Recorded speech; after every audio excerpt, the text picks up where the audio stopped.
found themselves boxed in by two vehicles and managed to steer clear and race off before crashing here. Police say one of the fake cops was driving a black Ford F-150 pickup truck. The other was in a white Chrysler 300. Reporting live on Dundas near the 427. Carl Hansky, City News.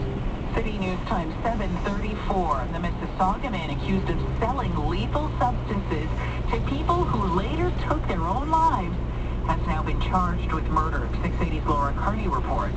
Court documents show 58-year-old Kenneth Law has now been charged with 14 counts of second-degree murder in addition to the 14 counts of counseling or aiding suicide he was already facing. The new charges are related to the same alleged victims from across Ontario. Police haven't identified any of them, but say they range in age from 16 to 36. Peel Police will update their investigation today at a 10 a.m. news conference.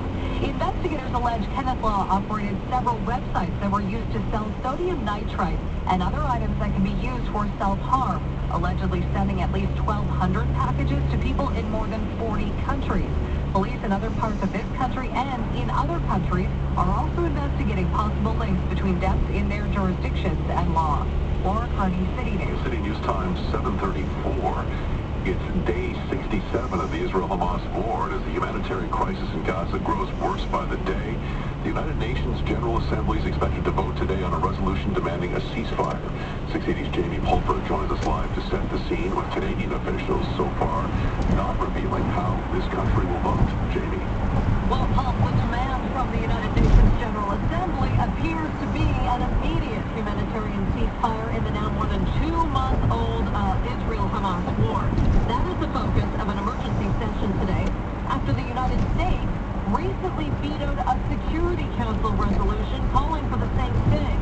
And that tune isn't changing, according to Matthew Miller with the U.S. State Department. There are a number of countries that have called for a ceasefire. We've made clear that while we support humanitarian pauses, we think a ceasefire that would allow the leadership of Hamas that plotted and planned October 7th to continue to carry on in Gaza and plan future attacks is one that's unacceptable.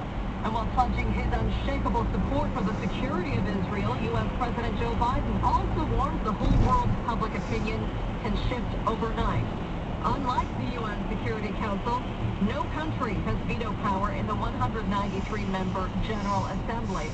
Decisions are non-binding, but they are considered politically powerful. So what about this country? Foreign Affairs Minister Melanie Joly tells the CBC that Canada is still looking at different versions of the expected ceasefire resolution that the General Assembly is expected to vote on today. And that meeting starts about 3 p.m. Reporting live, Jamie Pulper, City News.